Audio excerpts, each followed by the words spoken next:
Hi, my name is Grant Gonzalez. My region is over the Middle East, and I apologize for the poor quality of this video, but unfortunately it's the best I could do with my laptop. The article I cover in this video is called Egypt's Crisis Widens with Planned Marches and Strikes, and I got it off the Yahoo News website. Egypt's crisis is becoming worse with the plans for a massive march and general strike Tuesday to protest the hurried drafting of the country's new constitution and decrees given by President Mohamed Morsi that give him nearly unrestricted powers. Morsi also faces opposition from civil disobedience in the media, tourism industry, and law professors who are making moves that would build on the strike. These new planned strikes raise new fears of unrest, threatening to derail the country's transition to democratic rule. Morsi's legal advisor supports his president by comparing him to a ship's captain on the high seas. The country's judges have already gone on strike over Morsi's decrees that give him oversight of any kind in government matters.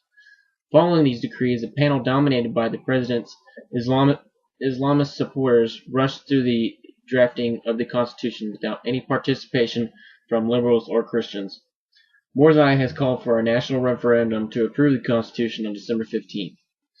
Opposition groups composed of mostly liberal and leftist groups, which led last year's uprising, have already called for a general strike on Tuesday to demonstrate against the Constitution and the President's decrees. Newspapers, TV networks, hotels and restaurants, law professors are all joining in the movement to voice their opposition to the government's actions.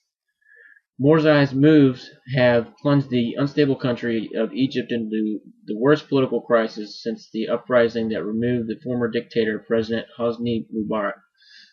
It has divided the country into two groups, Morsi and his Muslim Brotherhood, as well as other ultra-conservative Islamic groups, versus the youth of the country, as well as liberal parties and the public.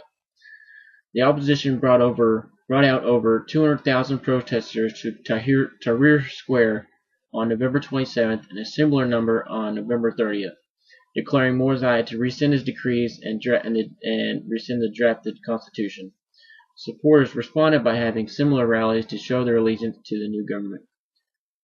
The decrees and draft constitution is being criticized by making the law mostly Islamic or Sharia law, which would make laws overseen by clerics and violate women's rights.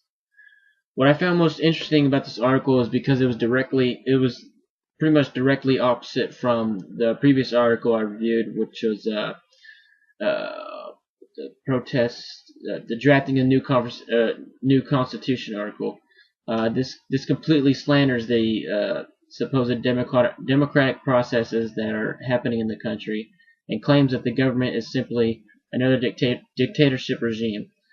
I'm sure we'll see more updates to follow as December 15th referendum vote draws near. Thank you.